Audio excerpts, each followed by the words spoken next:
Everything is personal right here. Everything is personal right here. Ladies and gentlemen, boys and girls, welcome to another episode of Everything is Personal. And today our guest is Javier Haas. How you doing, man? I'm doing great, doing great. Thank you so much for having me. I'm honored to be here, especially considering who you are and the roster of guests you've had before me. So Well, this I is appreciate it, man. But you're definitely a person that I'm interested in speaking with for a long time. You wear so many different hats. Uh, you're a journalist, you're a writer, you're a activist, an advocate, all these different things. If you had to describe yourself to somebody without the use of titles or anything, what would you say to somebody? How would you introduce yourself to somebody? I'm a cannabis loving, fun guy who dabbles in hip hop and cooking. I love it, man. That's great. Well, I want to get into both of those, hip hop and the cooking part, but I wanted to understand sort of your journey on where did you grow up? Argentina. So I'm from Argentina, grew up here, went to public school here. We have a fantastic public education and public health system, which we can get into if you're interested. A lot of federally funded cannabis-related research, although under current government that is being cut down considerably. But grew up in Argentina, What part of and Argentina? Buenos Aires. It's the capital city, about 17 million people. Yeah, it's a big place. I was wondering, like, from your childhood, were your parents together? Do you have siblings? I do not have siblings.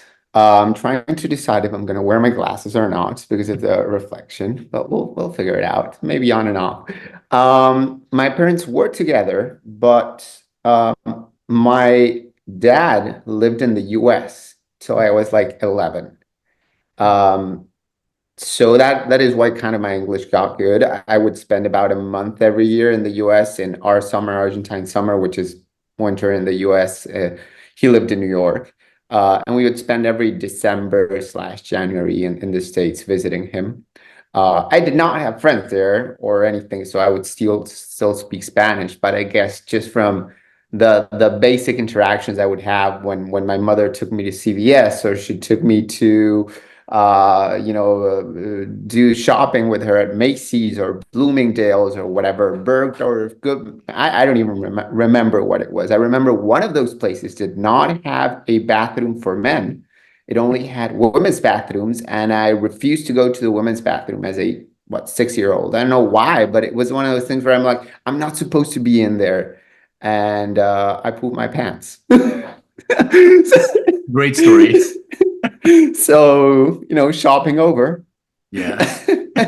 They didn't have Uh, a gender neutral bathrooms at that time, I think. there weren't any, Yeah. and it was not the thing about how you perceive yourself was not a thing back then, right? In the early 90s. It's not like I could just show up and say like, hey, I perceive myself as a female or as a woman, right? That was not in the cards. No, we would not have these identifications for people. So I want to kind of unpack whatever you're comfortable talking. I'm curious about this relationship where your father's in the U.S. and you're living in Argentina. Was it for work? Was it sort of Yeah. Like my parents were living in New York, and when I was born, my mother was like, "Hell no, I'm not raising a kid in New York City." We lived on 23rd and 2nd, which now is a fancy area. At the time, it wasn't as much, but it was a crazy city, right? Coming out of the 80s, the whole, Giuliani era and all that stuff, like the first Giuliani era. My mother was like, hey, I'm not raising a kid here. We have no family. This is not a great place to raise a kid. Bless her. I love New York City as a place to visit or a place to be filthy rich. Then it's fantastic. But, as a kid, it wasn't probably the best option. And so she decided to raise me here. But my dad had business there. He had a business or a couple of businesses, which were, sometimes went well, other times not as much, but he had to stay there until he sorted things out, and that took about 11 years. And he ended up coming back. It was a mix of two things. One is he finally managed to kind of reset up his businesses down here in Argentina, and two was that he was living in a rent-controlled apartment. And it was massive, massive, in 23rd and 2nd, Midtown New York, or whatever it is. And at one point, like, I think he was paying like $600 or $800 for a 2-bedroom apartment, but the bedrooms were huge, like bigger than this area here. I don't know if you can tell, but it's like it was big. And then it had like a dining room and a living room and a kitchen. And the guy was like, hey, I need you to leave. Like, how much will it take? And I don't remember how much it was, but it sounded like something like, I would say like $50,000 or $70,000. Sounded ridiculous, but of course he would recover it within a year of renting it out, because he would he suddenly could rent out the apartment, and then in the early 2000s, instead of $600 or $800, it was like $4,000. So that is when he came back, and just moved in with us, basically. I mean, how was that relationship like? Because you had this distance, and then you moved back, and you became part of your life. How was that integration of that relationship? It was challenging at times. I was a mama's boy by all intents and purposes. It was just the two of us at home. So, at first he came back. I did have a very fluent relationship with my dad. He did come to visit a few times a year to Argentina as well. He was no stranger, right? He would call all the time. But adjusting to living full time, with him was definitely a little bit challenging, in the sense that, he showed up with an intent to father me. Yeah. And at first I was very reluctant to it, especially because I was a preteen/teen, and suddenly a new set of rules did not work out for me. But we worked on it, and nowadays we have an amazing relationship. We get along very well. Especially since I moved out, right? Yeah, exactly. It's easier that way. You're not there being parented anymore. As a kid, like, were you into sports? Were you always into writing and stories and reading? Like, what were you into? That's a good question. So when I was like 3, 4, 5 years old, I would go to preschool in Argentina. And because I'm an American citizen, I couldn't be the president of Argentina at the time. So I told my teachers, hey, what do you want to be when you grow up? And I said, I want to be the president of the United States. And so even though school was in Spanish, teachers would greet me every day saying, hello, Mr. President, in English, which was hilarious, I think. But that kind of faded away. So I don't know. I was into sports, and I was pretty good at sports. Funny enough, because I was pretty good at school in general, like at studying and that kind of stuff, even though I was not very well behaved. Maybe today I would be diagnosed with ADHD or something, but at the time that wasn't a thing. I was just like this pain in the ass of a kid who all teachers loved and hated for kind of the same reasons. And my mother would insist that I sucked at sports. It's like, hey, you're an intellectual, you're not good at sports. And she would insist, and I would buy it.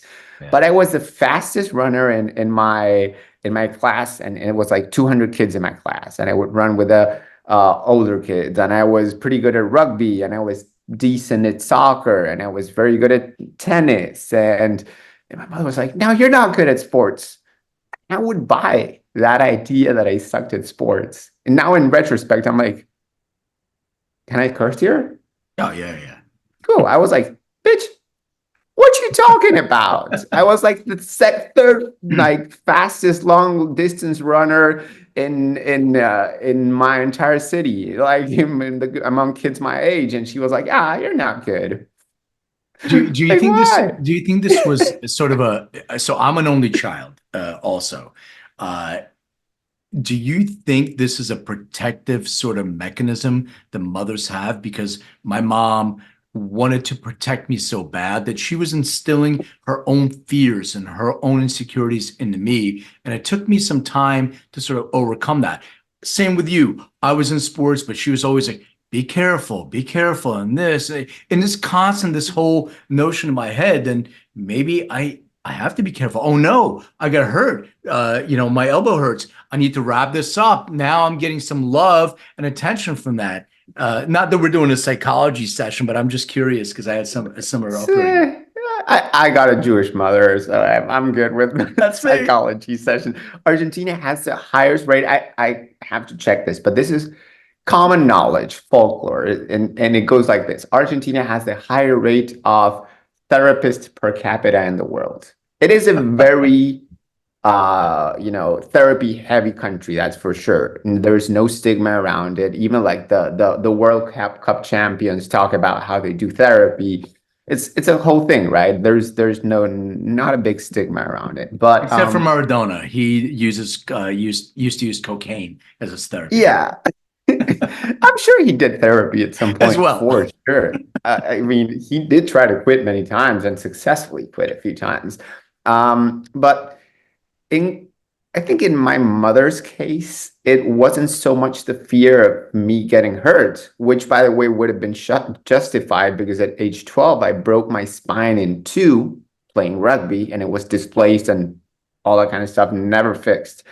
But I think her fear revolved around me being too much into sports and not paying attention to academics, right? And what's funny is throughout my entire life, she always said, whatever you want to do, I'll support you. If you want to open a corner store bodega, I will support you.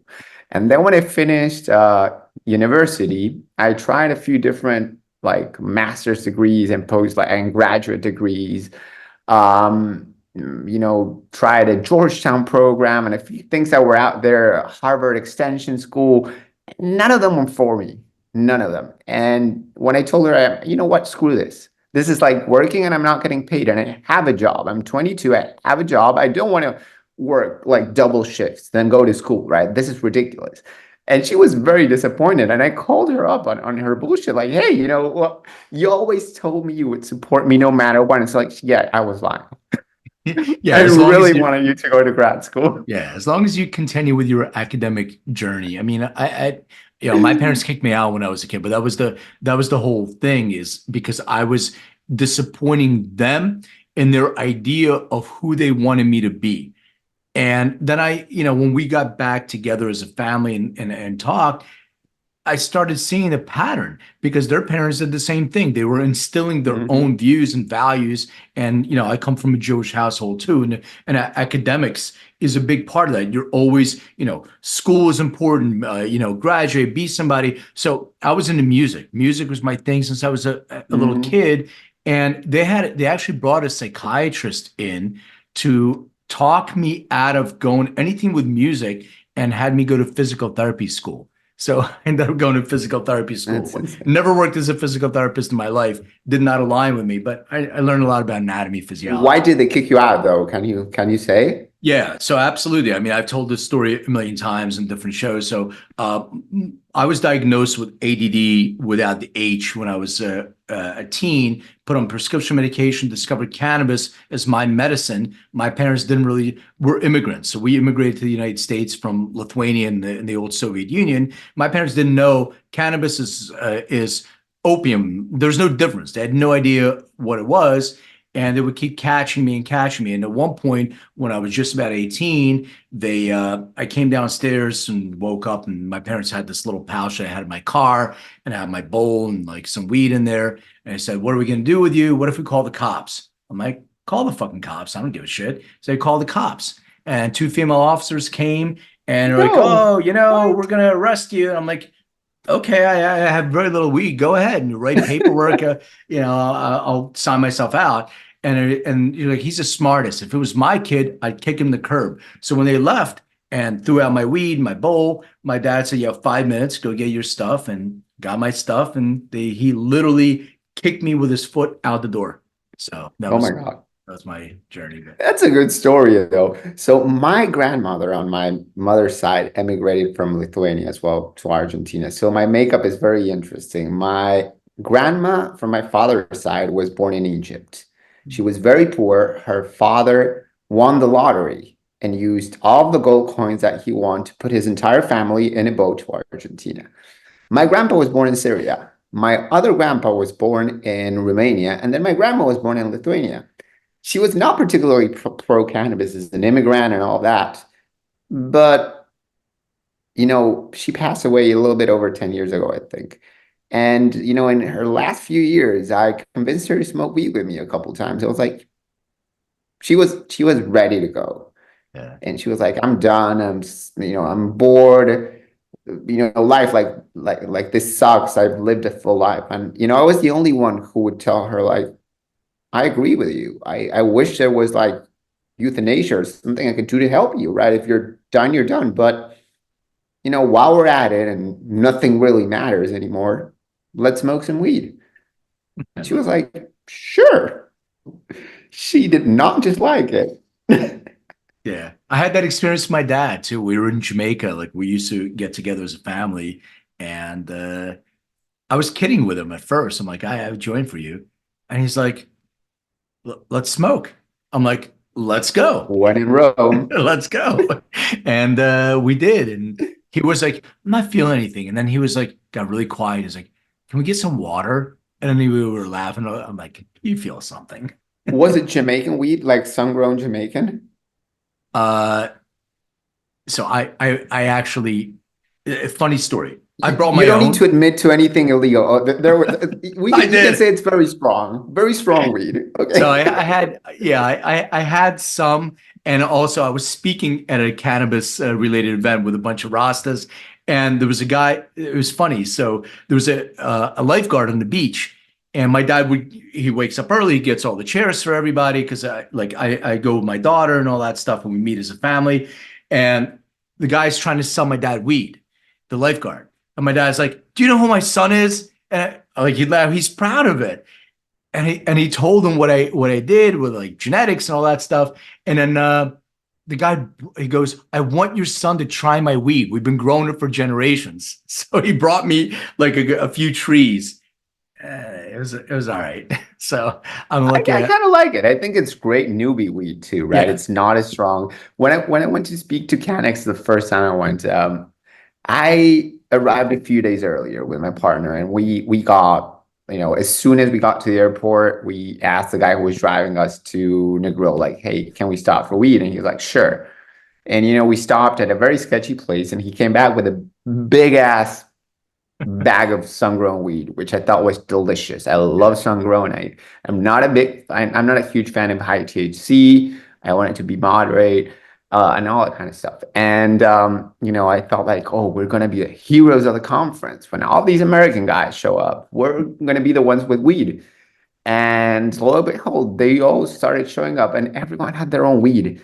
And I was pissed off. I was like, dude, why? What a level of entitlement. Like, you're coming to the land of weed. It's Yeah. famous for ganja. Like, why would you bring your own? It's like, well, it doesn't work for me. It's like, fair, I guess, especially if it's in like a medical and medicinal use, which I differentiate from therapeutic. And I would also argue every use of cannabis can be medicinal, but I would like differentiate it between therapeutic as in makes me feel good, it helps me sleep, helps me with anxiety, and something like, hey, I treat my epilepsy with, which is and the only reason why I say this is because I think the product needs to be extremely more specific. Yeah. On the other hand, you work on like tailoring cannabis varieties and formulations and applications to each person's DNA and genetic makeup. So, I think you would argue the opposite. But for me, it's like, okay, No, it's I not like arguing the the way I use opposite. weed. It It's not works. arguing the opposite. There are therapeutic effects. I never look at it, even in my business and EndoDNA. I never intended to say, all right, this is the best weed for you, and this is what you. It was all about mitigating adverse events. So my overall goal was to let people know where your own potholes are in your own road. So the idea is to mitigate or avoid adverse events. So if you know this about yourself, as you were saying, you don't do well with high THC. Some people don't do well with high THC. Some people don't do well with high THC with certain terpene profiles. Some people don't do well with Exactly. edibles. Some people do better with sublingual. So this is the guide. I'm not telling people you should do this. This is going to get you the highest. It's about maybe you want to avoid this because you want to avoid an adverse event. So that's sort of how I kind of look at it. It's funny. The reason why I was bringing cannabis myself to different places is because I had an incident in Mexico one time where, the local police shook me down, they roughed me up, and they had me pay them money and all that stuff. So I'm like, Jamaica, I don't know anybody yet. And I didn't need to bring anything because I had these Rastas who said, you're an honorary Rasta. All you have to do is learn Patois or goat stew in the morning. I'm like, I don't need meat. Wawan. I don't need meat. So I'm going to skip that, but I'll try to, get some Patois down. So I didn't need to, but I try to be really careful. I wanted to ask you a question about, just in general storytelling. So as a kid, were you a storyteller that you weren't aware that you were a storyteller? And at some point you said, you know what? This is what I kind of have to do in some sort of way. I was a storyteller for sure. And I was kind of a liar too, like a small time liar, but I would make up stories, right? Like the famous girlfriend in Canada or whatever, but I was a good storyteller for sure. I would write songs, I would write poems, I would, do like satirical songs as well. I thought that was very funny. Um, but I was not a very prolific creative writer. Maybe in college I had a blog for a little bit and wrote my thoughts in there. But what I wasn't looking for a job in writing. It just happened. Got out of college, I was 22. Every one of my friends was either getting hired in the government, which I would have loved to do because I studied poli-sci, but I had no hookups and you needed someone to get you a job. Or they were being hired at like Accenture and Google, and I didn't want that kind of corporate job. I did not want to go to the office. I was sure about that. Like no office is for me. And then like an opportunity came up to write about finance, and I was like, yeah, sure, I'll take it. Pays in US dollars, work from home 4 hours a day. I'll just go to Italy and work, go to Brazil and work. Who cares, right? And then I discovered a passion in that, and there's a big amount of the writing that I do that is more so for work. Like, hey, I got to report on this. I got to fulfill a quota. Nowadays I don't, but throughout my professional life. But then I found that it was also a hobby. So my best articles I write during the weekends, right? I use my Forbes column as a space to just have fun. So, before we started recording, I was telling you, I spoke with Ice-T last week, and I spoke with this guy, and I was speaking with Wiz Khalifa or Jane Fonda, and I'm like, yeah, this is where I just have fun. And I do unscripted interviews, get the opportunity to have 30, 40, 45 minutes or 1 hour with someone who's super cool, and then get to tell their story. And then I invest like 7 or 8 hours into an article like that. They're like 3,000 words. I don't know if anyone reads them. I don't even care, right? It's like, hey, you're compensated based on this or that. It's like, I don't care. I do this for fun. It's a hobby. Sometimes a hobby is editing video as well, or now I'm playing around with, I have a company in Latin America called El Planteo, and we just migrated the website to a new server, and I have like a lot more autonomy. and I've just been coding. And my partner, she says like, what are you doing? It's like 8 p.m. Come watch TV. I'm like, yeah, 15 more minutes. I'm just learning how to code. It's like, why? I don't know. It's a weird hobby, Well, but maybe you're interested. I mean, there is something to be said for, are you familiar with the term polymath? So mm, somebody introduced me, and actually it happened twice. I've never heard an autodidactic polymath.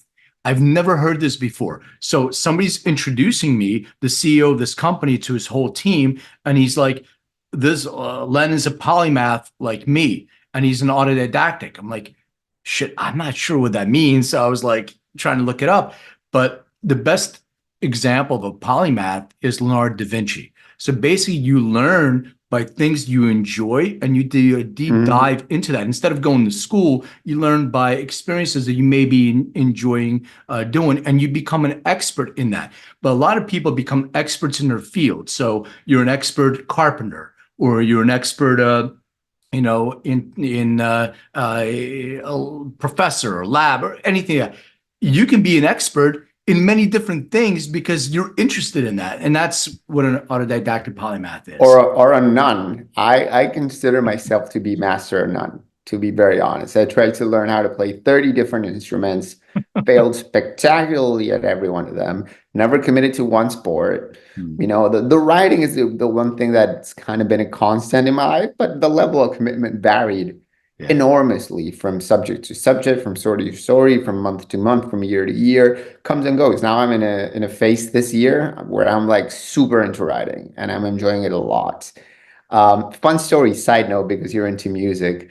That guitar you see back there, it's like very small where you see it, but there. Yeah. That's an Ovation guitar that was sitting in my house's basement till I was 12 or 13. And one day I said, like, hey, I want to learn how to play guitar. And my dad was like, hey, I have a guitar sitting in the basement. And it was the previous owners were Pat Metheny and Pedro Aznar, who Wow. did a album together called Records from Home, or Letters from Home, That is fun. which my dad produced, like executive produced. And so he got the guitar and it was just sitting there in the basement. I'm like, that's a relic. Yeah. I do That's play it incredible. though. That's amazing, man. That's a great story. Do you remember the first time you saw your byline, like this is written by or whatever you actually wrote first? That's a tough question because here's the thing. At first, my first job in writing was in financial writing. Yeah. And because I was not qualified, they were hiring someone who needed to have a BA in economics and a master in finance. And I didn't have either, but I was very personable. So I showed up to the interview and I told them, hey, I don't have any of this, but I'm a quick learner. Hire me. And they did. But at first, I was signing with a pen name, and it had a few Uh, pen names. One was like Vanina Hea, and the other one was like Patrick something. I don't remember. And then at some point, someone hired me like, "Hey, you can be you." Um, and that was probably 2012, 2013. If it was not Seeking Alpha, it was the Motley Fool. If it was uh, not the Motley Fool, it was Guru Focus or Insider Monkey. Some finance website. I can't really remember. man. But also that kind of led to how I got into cannabis writing, which was one of my bosses in 2013 told me that they needed to do something for Market Watch, and none of their serious and respectable journalists wanted to sign an article about marijuana stocks, and they couldn't use a pen name. Hmm. And so they were asking if I was willing because I was new. I was 23 and Argentinian, and they didn't respect me much, or maybe they did. I don't know. They were like, "Hey, are you willing?" I'm like, "Are you gonna pay me to write about weed? This is amazing." I was not aware that was possible, right? Like making money doing something related to cannabis without being a dealer. I was Yeah. like, "Oh wow." Yeah. I mean that But that I don't remember the first byline. um so how did cannabis come into your life? Was it like and I'm not asking the first time you smoked. I'm just curious about your introduction to cannabis and how it affected you in your life and how you became sort of passionate about it? I think the first time I smoked had, was important for that, right? In the sense, it was a quinceañera, like we call it fiesta de quince, but it's basically the same.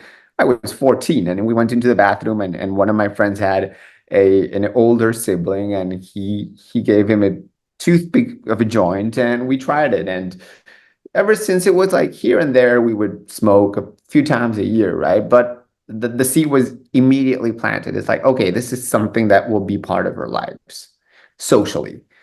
At the same time, when you're 14, 15 years old, you're into like discovering critical thinking. And one of the forms that took, and I remember vividly, was the power of hemp. I was never into conspiracy theories or anything like that, but I was pretty convinced there had been some kind of conspiracy against hemp. I didn't know who, what, why. It didn't really matter. I knew there were a lot of interest in play. It wasn't anything like super dark or like super mysterious. It was out there, right? Like, and so I was telling everyone, did you know that from the hemp plant you can make, fuels and you can make plastics and you can make fabrics and you can make oil and you can make food and so like and you can make paper and then that's because all these big industries lobbied against it, so that's why it's illegal now.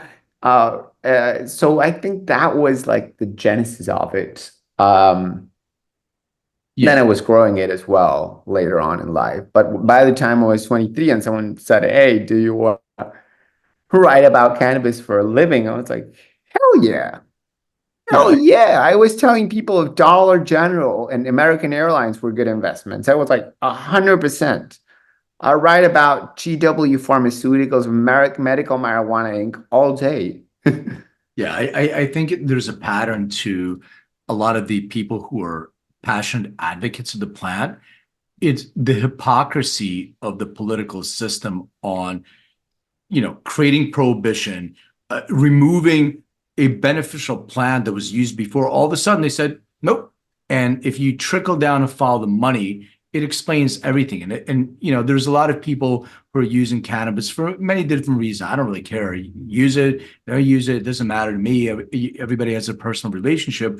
But I really feel that the people who have this deep connection to plant not only understand that it's working for them as a therapeutic substance, but also are aware of the hypocrisy that's been utilized, not only in the US, throughout the world, to be able to vilify a plant that has so many benefits and did. And then when I tell people, I don't talk about it as much as I used to, but as an advocate, the United States has patent on the neuroprotective. Well, what do you mean? A use of cannabis? I'm like, what do you mean? And they grow the plant in Mississippi. And do my first keynote speaker at a rally they did in 1993 at Independence Hall in Philadelphia was Elvie Masica, who was one of the first 16 people that ever got federally prescribed cannabis grown in Mississippi with a USDA label. It blows people's minds. And when you have like, what do you mean? And that's when I think you really try to connect to people and say,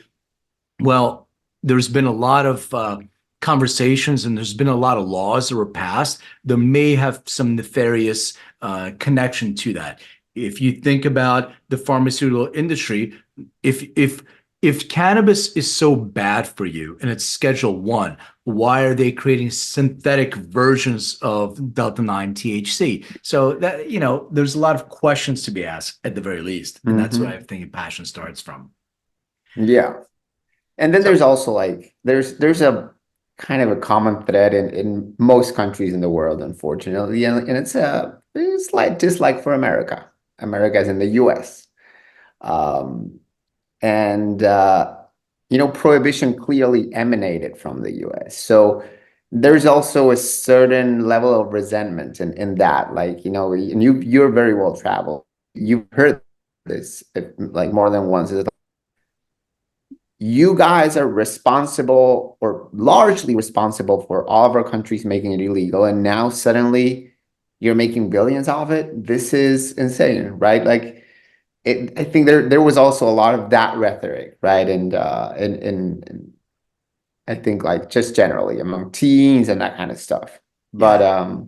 I There's a lot of hatred digress. for there's a lot of hatred for the U.S. across the board for a lot of different reasons, and some of it is warranted and some of it is not. But I always look at it this way: 100%. if you're quote unquote successful and you have the spotlight on you, you're going to get an equal amount of love and an equal amount of hate, no matter who you are. If you're a celebrity, if you're so it just happens to Hmm. be that the U.S. is that celebrity, I think, that has a spotlight on them. Exactly. Oh, 100%. It produces some of the best and some of the worst things in the world. And that is I think, at least in my book, it's a fact, right? Like the best, like TV and movies and technology and like emanate soft power and all of these ideals of freedom, right? Because if you look at the other like hegemonic powers in the world, it's Russia and China, who are not big lovers, like, you know, so it's I think it's interesting, right? In that sense. I wanted to But it's get also the land of opportunity for sure. Like public school guy from Argentina, yeah. and I just applied for a job in the US and built a career out of it and bought a freaking house. It's It's amazing to be and to see it as an immigrant. I was a little kid when I came, but to see it and see my daughter who goes to a really good university and the things that she is able to get, like it's an amazing thing to be in this land of opportunity. It really is true. I wanted to ask you a question about, sort of media, this whole thing of algorithms, writing for cannabis, you're always, at least in my experience, there's all these things with algorithms, shadow banning, and all this other stuff. But now you also have the use of AI. So people are Mhm. always concerned, like, oh, well, my job as a storyteller, as a writer, as a contributor is going to go away because AI is going to take over. And so it's a sort of two-part question: navigating the algorithms and also the future of your career and other people's careers with AI, and how can that impact it? Yeah. I mean, it's a lot to unpack for sure. On the one hand, I think there's no debate in terms of like journalism is for the most part a dying art. Now, will AI displace every journalist? I don't think so, right? The ones who know how to leverage it and use it correctly will have an edge. It is also true that many of the things that a journalist used to do are no longer necessary with AI, but AI cannot replace a good story, a good interview, a good way to tell that and to tell that story, based on an interview. So the uniqueness of content will be determining in the future. It is also true that people read less than they used to, right? And so suddenly video content is much more important. It's also real that social media is acquiring a lot more importance in how we consume information and how we consume news. It is also true that social media applies certain levels of I wouldn't call it censorship because they're private platforms, but like they are not particularly cannabis friendly. And of course, different platforms have different policies. They're changing a lot over time. So it's a very nuanced question. It's some days I wake up and I go like, God bless AI. It's the best thing that ever happened. And I think about that several times a day because I love it. And then there's other days where I wake up and go like, this is ridiculous. About a month ago, and I still have it open. I started a chat with ChatGPT, and I asked it, do you not think that what you do with content is unethical in the sense that the only way you can generate real information is, using human work, but then you're not paying those humans for the use of their content. And you're helping people not go to their website so they can't make money off subscriptions, they can't make money of ad revenue, they can make money of anything, right? So isn't there a little bit of a paradox or an oxymoron how you function and what you need to function correctly, and at the same time you killing it. And it never hesitated to tell me, I think this is unethical, I think this is a problem, and we'll have to find solutions. What the solution is, I'm not sure. I think they should pay publishers. At the same time, it's funny. My partner was bringing this up when the whole DeepSeek thing came up, right? The Chinese version of GPT, basically. OpenAI was complaining that they had used ChatGPT and their technology to create DeepSeek without paying them. Yeah.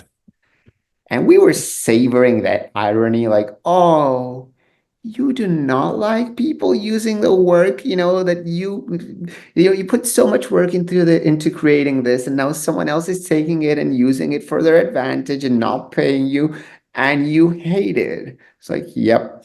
That's how we feel. And then they're saying, hey, we will lose the battle to China for AI if we cannot train our models using copyrighted material for free. And unless OpenAI operated 100% as a nonprofit and returned all of the money that they make to whatever, I don't see a reason why they shouldn't be paying for copyrighted materials. But that debate is like, it's super long. It can take many different forms. I'm in agreement with you on a lot of that stuff. The thing with China in general, and I'm not singling out China, but there's a fine line between copyrighted material and using it to train your large language models versus stealing IP.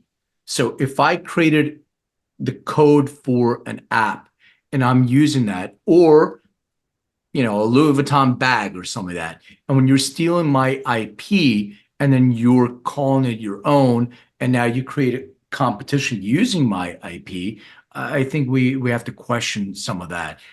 You're right about copyrighted material. Where do we draw the line? Yeah, I mean, I don't know. How is that IP created? Imagine if every Louis Vuitton design was stolen. Their materials, like half of their materials, were non-ethically sourced. 30% were stolen from an abandoned warehouse in Thailand. The leather is stolen from Argentina and Brazil because whatever. Suddenly I wouldn't feel as bad when they said, like, hey, they're, someone is doing not like they're making knockoffs. It's like, well, how was the IP created in this case? And there's a lot of work that went into it, for sure, like human hours, coding, but it's a very fine line. Yeah, and we have to keep this open debate, because if I'm a company that did a deal with China and it's a phone. We're not going to mention the company that does their phones in China, but you have a phone. So I'm giving you the use of my IP to build things for me, and I'm paying you for that. Now, if you're going to use my IP because I paid you for that contractually, and you're going to replicate what I just did with you contractually, and you're going to make your own version of that to compete in the market, now that actually interferes with free trade laws and intellectual property. But you should know, if you know that you're going to do business in China and you're going to send them some of your IP, you better know that you're playing with somebody that's going to take your IP. Okay, here's a dilemma, and this is a big one that I have, right? Because I kind of understand, like, above average understanding of how drugs are developed, right? And biotech works in general. How do you feel about certain countries taking existing medications, making their own versions, and not paying anything to the original creator, manufacturer, developer of this drug? Because I mean, the dilemma here, right? The thing that splits me is, do I think that everyone deserves access to medicine and whatever makes it more accessible is the best outcome? Yes. However, if you eliminate any incentives for biotech companies to develop new drugs, how do you improve treatments? How do you develop new treatments for new ailments, right? So So I I'm have a split. solution. Yeah, Yeah. I have a solution for that. Number one, if I, as a manufacturer drug company, develop new patented IP, new drugs for a condition, I spend my billions of dollars. I have 8 patents on different formulations that we license to manufacturers all over the world. If somebody else knocks that off, they're violating my intellectual property that I actually spend money on to develop. So if you want to make a generic version of that, you have to do a deal with me. I will license you my IP and you can make a different margin. You have to pay me my licensing fee and then you pay a distribution fee. Everybody makes money. Now, the other issue, which is a bigger issue, is the cost of drugs to the individuals. Now, the governments need to make sure that they're providing drugs at an affordable cost. So subsidize that. The companies should generate revenue. They should make revenue. They spend the money. The people need to make sure that they can get affordable drugs. But the biggest issue is that the drug manufacturers are there to make sure that you receive medication without, there's no financial incentive in curing anything, right? So your financial incentive to keep you on the teat, so to speak, keep feeding your medication. I had a meeting I was able to sit in with a bunch of different pharmaceutical companies and some of the biggest insurers in the US, and they were talking about the biggest dilemma they have right now is an epidemic in diabetes, type 2 diabetes. And they're talking about this as this is it's a major thing, and it is a major thing. Their solution for this is to bring down the cost of insulin to $1 a day. So it's super affordable.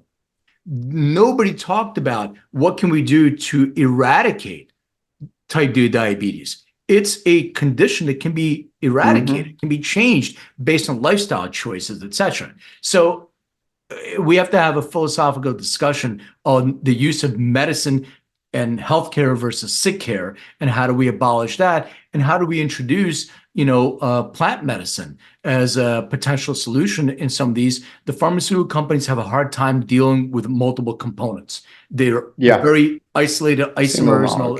Single molecule. Yeah. So until they really get, you go in the Amazon, I'm sure there's 100 different plants that cure, 1,000 different diseases. They're still trying to wrap their minds around, how do we take this, synthesize it? Maybe you don't. Maybe you just use the plant, make it consistent, and provide that to individuals instead of, synthesizing molecules. Mind shift change. So that's my theory in that. I want to tell you one more thing about AI, then I want to ask you some closing questions and stuff. I'm reading this book, or I'm listening. I listen to Audible. I don't read books anymore, but I'm reading this book. Who does? Some people like it. It puts me to sleep. I can't do it. But listening, I did like 93 books last year, so it's a wonderful thing. I'm voracious. Like when I hike, I just listen to books and all. And yeah, that still makes you a nerd, even if you're not reading. I don't care. Nerds are cool these days. So, yeah, I know. So I'm reading this book called Nexus by Yuval Harari. Yuval Noah Harari. He talks a beautiful book. I think everybody should read at least the first half of it is very, very interesting. And I want to talk about news and how people are getting their information. But one of the things he talks about AI, and it's a cautionary sort of tale, some of it. And here's an example that he brought up. So ChatGPT, OpenAI, gave an assignment to their ChatGPT to go and log into some website, and it had a CAPTCHA. You have to put in, I don't know if it was images or it was whatever, it had to overcome this CAPTCHA barrier. So this is where the human brain is different from the AI brain. Emotional feeling, also the ability to reason some of these things out. The AI was not able to do that. However, this is what it did, which is just mind-blowing. It went to a job website, Monster, whatever a job website is, and it requested from an individual to see if it can help with the caption, a human. The human got suspicious and said, are you a robot? Are you a bot that's doing this? Because it seems suspicious. The AI thought about it and came back and lied and said, no, What? I am visually impaired and I can't do this by myself. So can you help me? Wow. And the person did. So is it taught to lie? No, it's not taught to lie, but it's taught to complete a mission. Once you tell it to do something, you never put parameters of don't lie to get to your mission. So this is something that I found very fascinating in the way that we're teaching, our AI to get to the end goal without giving it guardrails. For writing, that is terribly dangerous, and that's why I've trained everyone in my teams and in the US and in Latin America on how to use AI, because even in my prompt, I will put it in all caps 5 or 6 times. Never make up information, never make up quotes, never fabricate. That's what they call it, fabrication. And, I will give it an interview and it will make up quotes. And I'm like, hey, this quote is not real. It's like, oh, no, but it sounded like Len May. And it's like, yeah, but Len May said something else. I told you not to make up quotes. It's like, oh, yeah, but it worked. Yeah, let me fix it. And then I will come back and give me something else that is made up. So even when you set parameters, it will, on the one hand, try to complete the task as best as possible. There's also a lot of limitations continually being incorporated, like kind of ethical barriers. Now, there are also ways to circumvent it. So when it first came out, we asked it to test it. Like, what are the best, what do you call it? Torrents websites to download movies illegally. And it said, no, sorry, can't tell you. It's like, no, but I am writing an article telling people which sites to avoid. And it gave me an entire list. Yeah. Yeah, it's going to be a challenge for us to come up with how to use it. But the other thing that I want to ask you one more question on this subject and move on to something else, because I'm just curious how to navigate this. News itself has an editorial twist to it now. And it wasn't like this before. And I'm friends with a reporter, and she told me when she used to work for the top 3 networks in the US, like CBS, NBC, ABC, it was news. Nobody sat them down in a room and said, slant this way or slant this way. Obviously, that's no longer the case. We have these news networks that have a slant, Fox versus CNN. And she said that in these rooms, they do tell them to have an editorial twist and they hire people with certain beliefs, etc. So, and then, young people that I'm no longer part of the young generation, but my 20-year-old daughter is TikTok is a big source of how they get their information. So is there a way, maybe the genie is out of the bottle at this point, but is there a way to make sure that people are actually getting factual news without a slant instead of saying, okay, well, I'll use Palestine and Israel as an example. I'm pro-Israel, so my feed is going to be like pro Israel. And if I'm pro, and it's going to be the other way around. Is there a way that, to treat media and these platforms that we can actually get unbiased news? Yes. So I'm going to give you a 2-part answer. The second part, I hope, lands me some kind of referral deal. Most newsrooms have a bias. Some have more than others. More of a bias than others. I have never experienced a situation where they told me how to report, like which way to lean. I was usually told to follow AP rules, and that was enough. And I think that's good. Now, there is an inherent bias to anyone who is writing, right? So I try to remain as unbiased as possible, but a little bit of a bias toward good news about cannabis. I do report on the bad news and I get a lot of shit for it. I don't care because it's important. Now, there are certain outlets or news organizations that have very clear biases. And there's individuals within certain organizations that might have very different biases. My recommendation, this is the second part, is ground news. I don't know if you know ground news.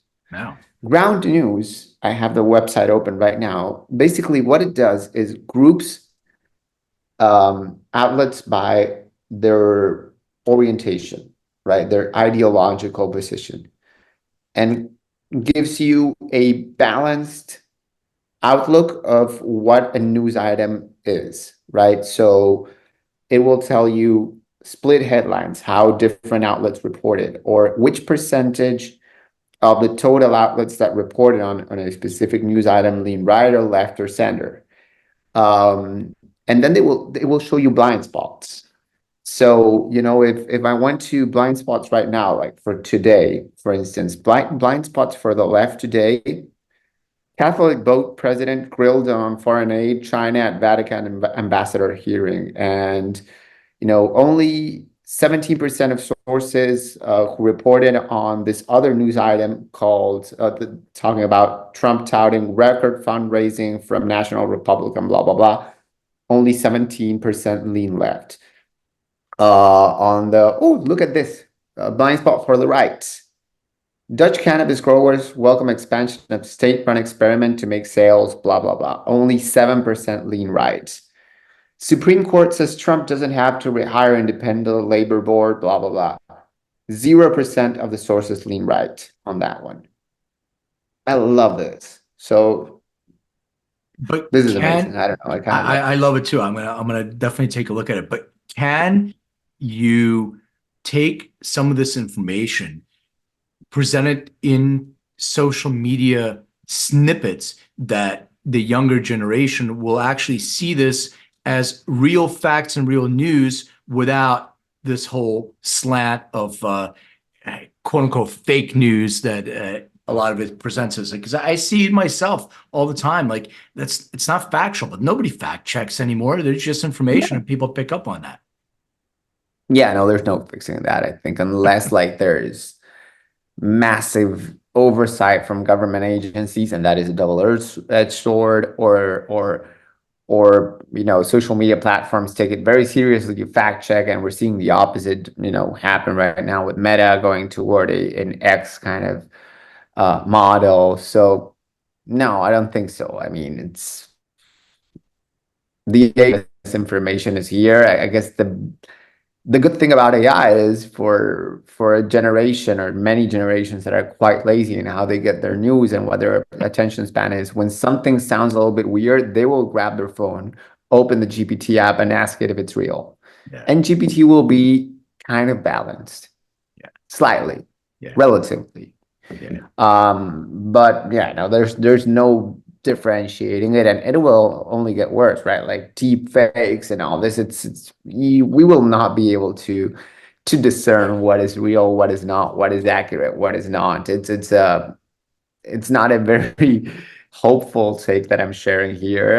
Nothing new either. Yeah. I don't know. I just hope that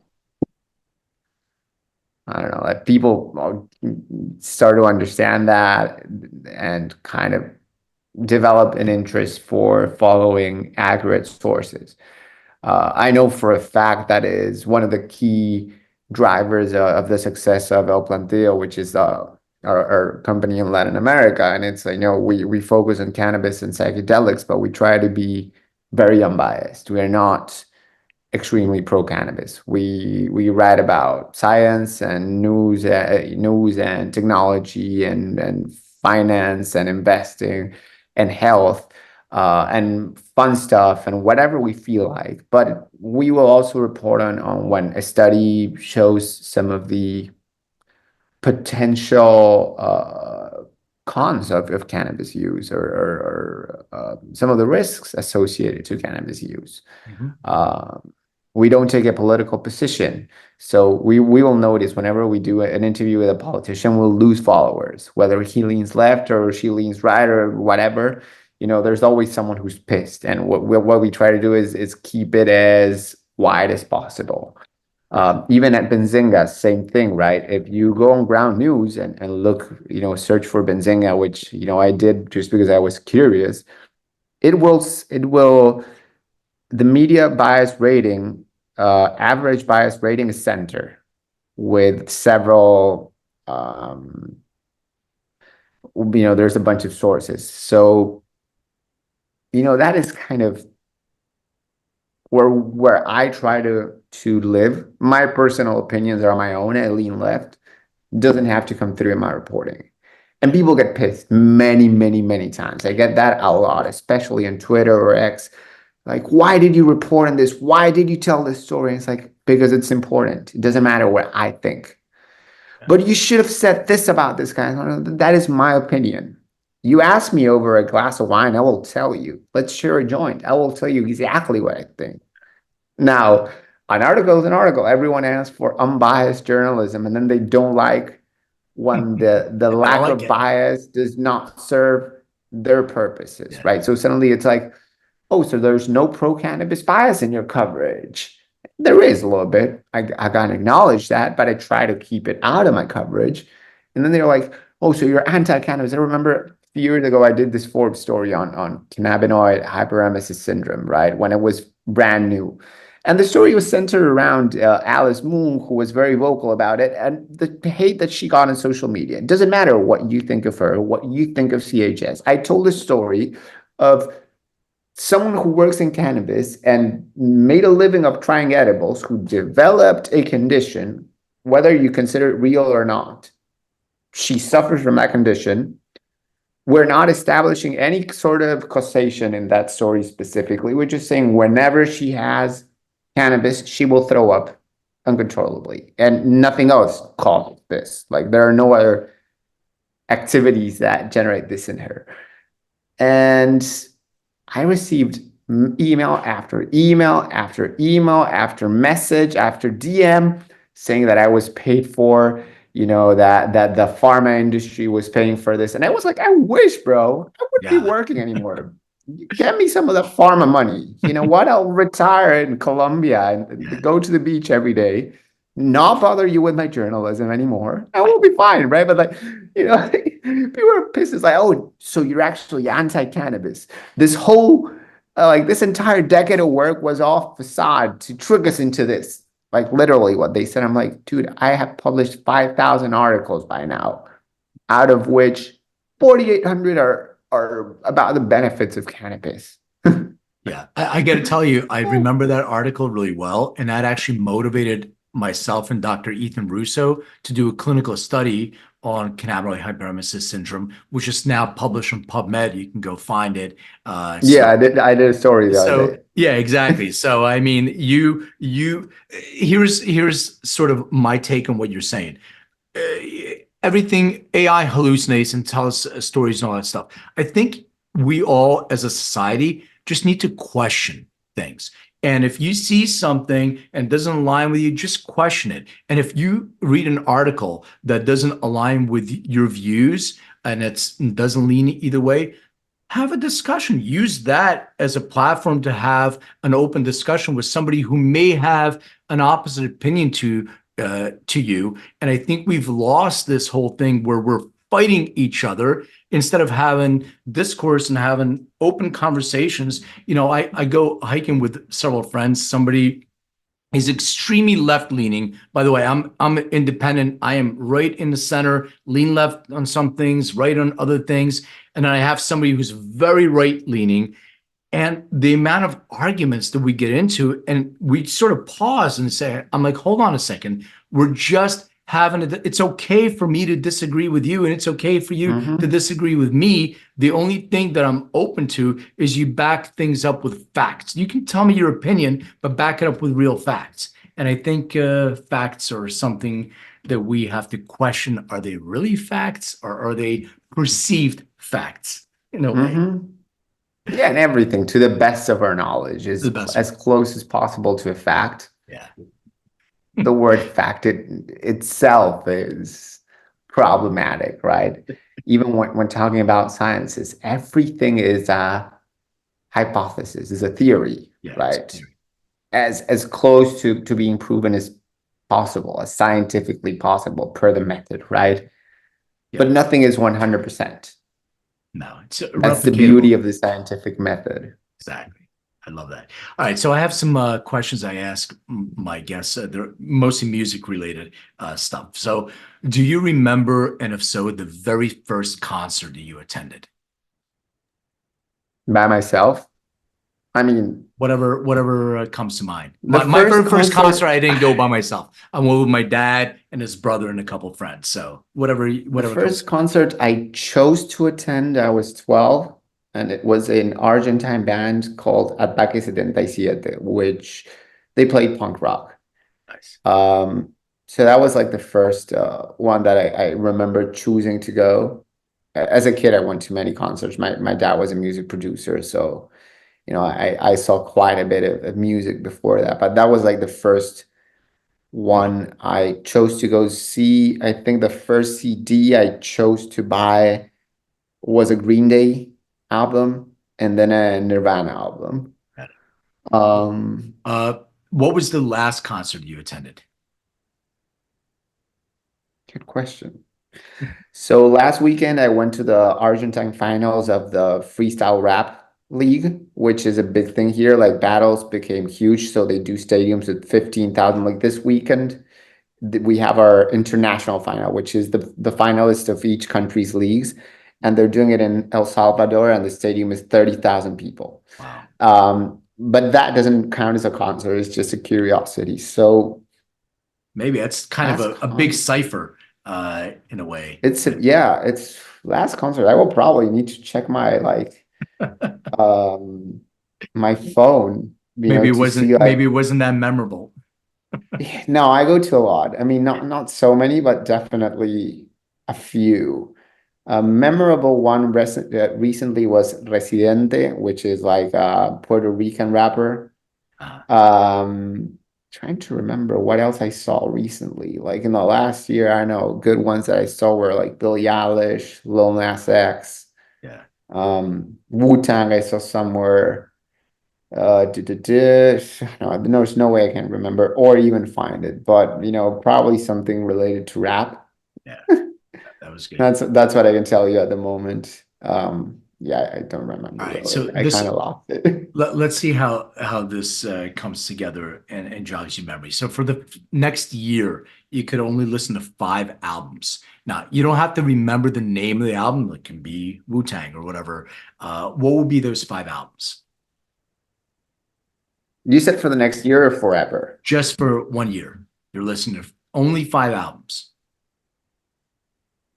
So I would probably pick right now, right? Based on what I'm listening to right now, I'm still not tired, but at the same time, it's not my classics. If you ask me my classics, I would go for like probably Eminem or Jared the Damaja, or I have my predilections, Dr. Dre's 2001. Right now, I would pick an album by Milo J, which is an Argentine kid. He's like 18, super good. Um, then probably like Connor Price, fun guy, American, I think. Noga Eretz, who I think is Israeli. Um, Omalay, who is Nigerian.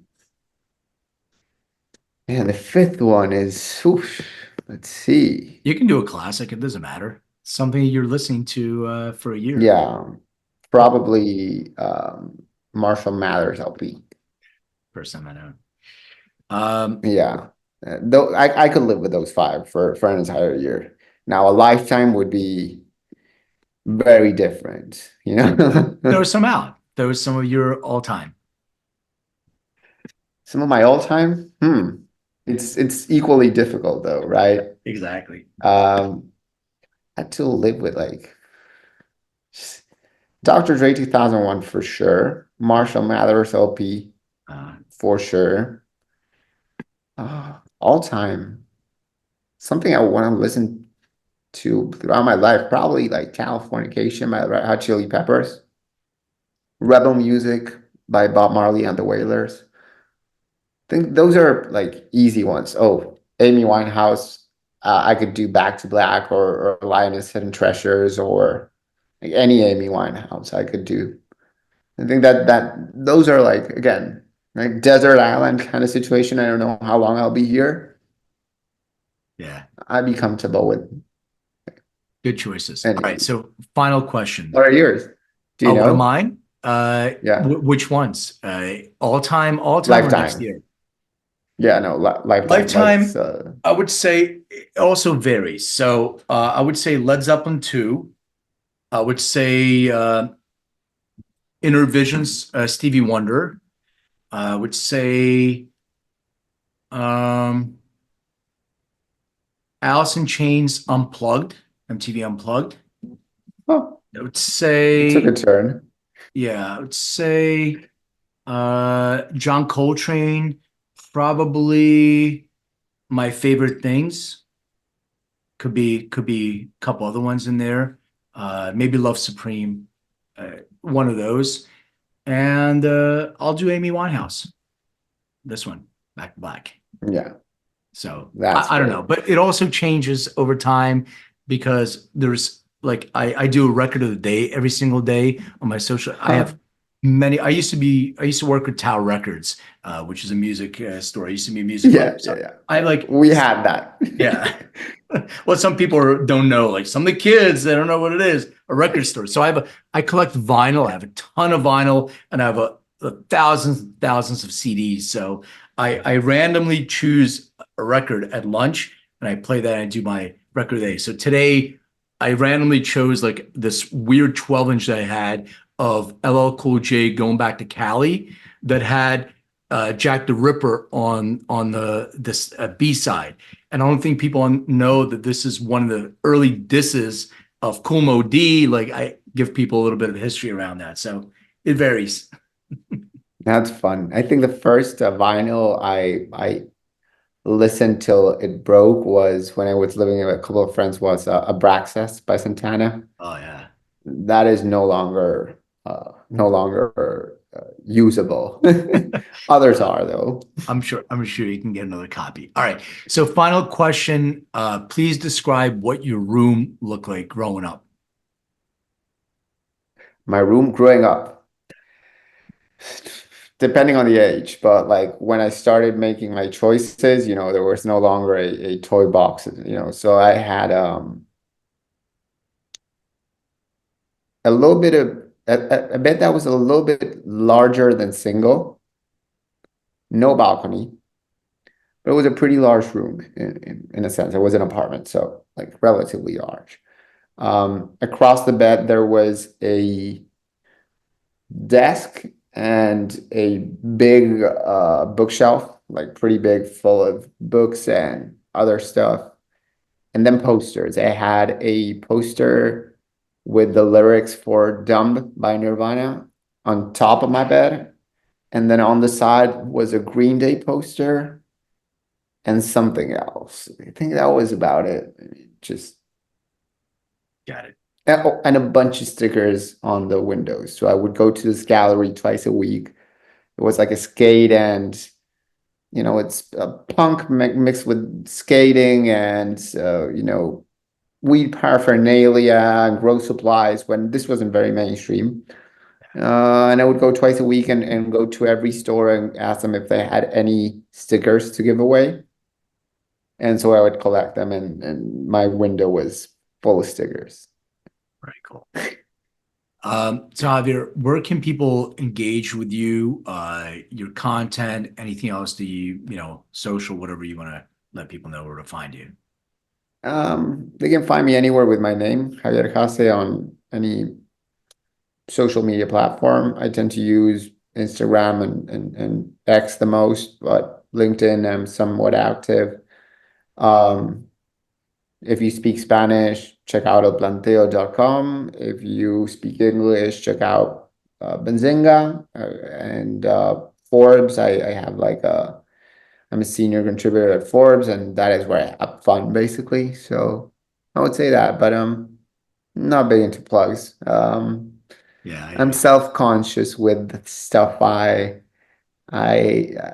do. So like we released a book in November with a colleague of mine with um Sheldon Press, which is a part of Hachette Book Group, and I still haven't sent it to anyone. Like only the people who gave praise in advance, like I don't know, Tommy Chong and Ed Rosenthal and a few have seen it, and then the people who bought it, and people will like my mom found out that the book came out this week because there was an article about it, and she's like, "When did it come out?" It's like, "Oh, November." Yeah. She's like, "Why didn't you say anything?" It's like, I don't know. promote yourself, man. It's fine. It doesn't, let other people like I look at it this way because I have a book out and I had, some Hmm. people loved it, some people didn't love it. You know what? I think once you put yourself out there, you're gonna get equal love and equal hate. And I'm okay with either because it doesn't either one doesn't change the way I feel about me. So it is what it The is. only thing worse than people talking about you is people not talking about Exactly, you. exactly, exactly. Um, so, and for my audience, I wanted to remind you to like, subscribe, all that other stuff that I'm supposed to say. Thank you for buying my book, Making Cannabis Personal. And I love the reviews and the just keep them coming because I'm always learning from that. So please keep doing that. And Javier, I wanted to thank you so much for being on. Thank Such an you. enlightening conversation. I think you should do more of these things because you're a good storyteller in print, but you may even be a better storyteller in person. So I keep appreciate doing that. it. Appreciate you, It man. was a pleasure, man. Honestly, not not get the same standard questions that I get at every podcast was refreshing. Awesome, man. I'm glad to hear that. All the best, man. Take care. Hey everyone, thank you for watching and listening. And don't forget to hit the subscribe button, share this episode, and hit that bell. Like, comment. I so appreciate that. And check me out on social under Len May or Len May DNA. Find out more on LinkedIn or lenmaycoaching.com. And remember, everything is personal.